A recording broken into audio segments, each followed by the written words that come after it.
Hi children, welcome to grade 5 English and this is our session 1 in chapter number 10, The Adventures of Tom Sawyer.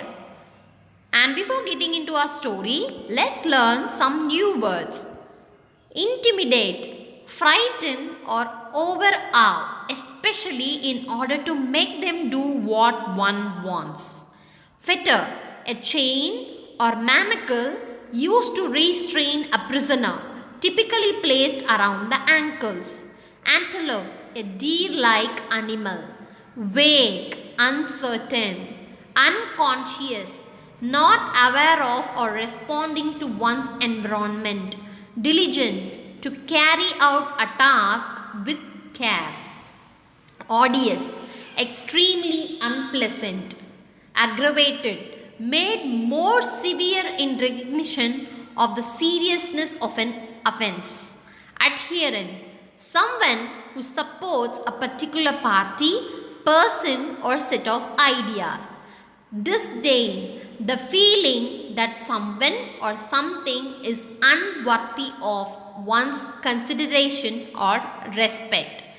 Expectorate, cough or spit out from the throat or lungs.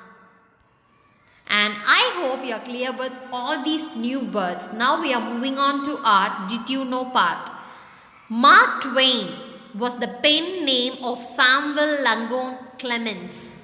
Mark Twain has charmed children and adults with his relatable and realistic depiction of the common people in America. And children, now let's read the story, The Adventures of Tom Sawyer. Tom, Tom, Tom, shouting the old lady, but there was no answer. The old lady pulled her spectacles down and looked over them about the room. She seldom or never looked through them for so small a thing as a boy.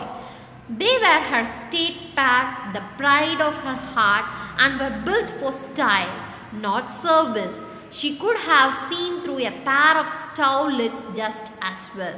She looked perplexed for a moment and then said, not fiercely but still loud enough for the furniture to hear, "Well, lad, if I get hold of you, I will."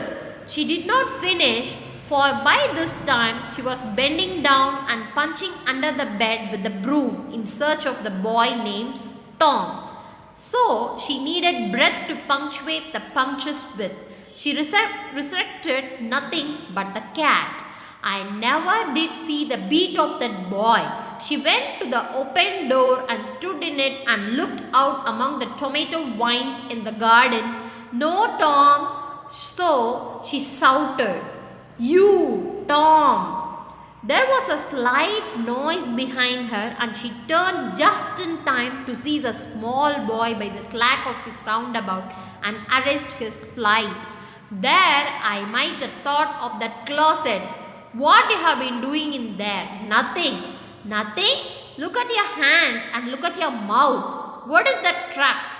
"I don't know, Aunt." "Well, I know, it's jam. That's what it is. 40 times I have said, if you didn't let that jam alone, I would skin you. Hand me that switch." The switch hovered in the air. The peril was desperate. "My, look behind you, Aunt." The old lady whirled around. The lad fled on the instant, scrambled up the high board fence and disappeared over it.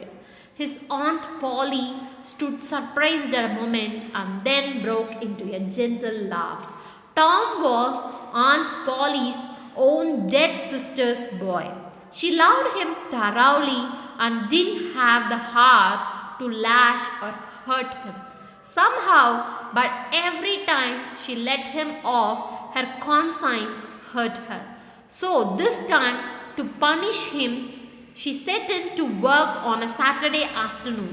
All the boys were having a holiday and it was hard to make Tom work as he hated work more than he hated anything else. But she felt it was her duty to not let Tom get spoiled. And children, in this picture, you can see Tom Sawyer and his friends. Tom was initially intimidated with the yards of the high fence, but he managed to get the fence painted with the 3 coats of whitewash.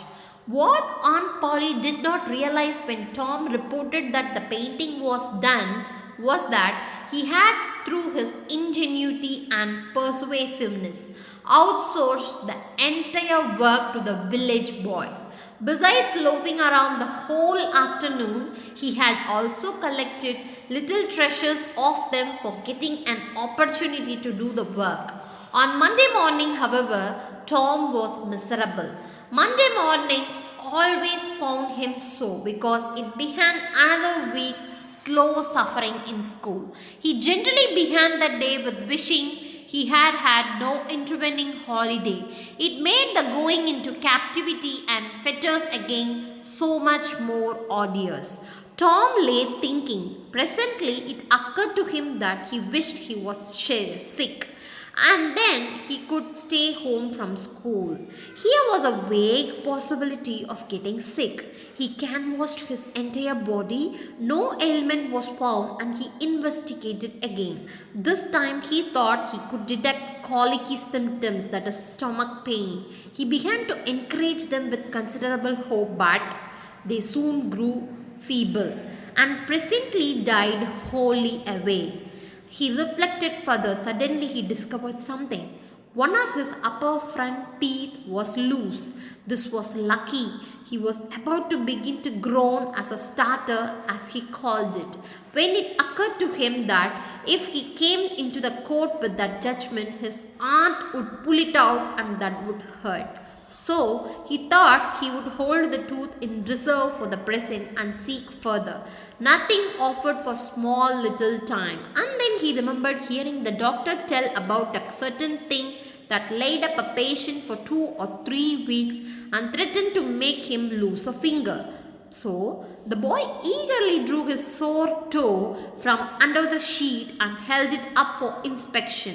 But now he did not know the necessary symptoms. However, it seemed well worthwhile to chance it. So he fell to groaning with considerable spirit. And children, today we have learned the new words, did you know, and the story, The Adventures of Tom Sawyer. And we have read only the first part of the story. And I hope you find it very interesting, right? And let me tell you the home assignment for today's session. Read chapter number 10, The Adventures of Tom Sawyer, new words, did you know, and the first part of the story thoroughly. And answer practice zone 1, question number 1, that is A. What is Tom's relation with Aunt Polly? How does she feel about Tom? And B question, why did Tom hate Monday mornings? And C, describe the plan that Tom tried to devise to skip going to the school. And D, was Aunt Polly scared to see Tom lying on the floor? Support your answer with evidence. Children, I hope you're clear with today's session, and after completing your home assignment, hand in your work in grade 5 English Google Classroom. Drink more water, eat healthy food, reduce your screen time, don't use mobile phone and television often, stay home and stay safe, children. Thank you so much.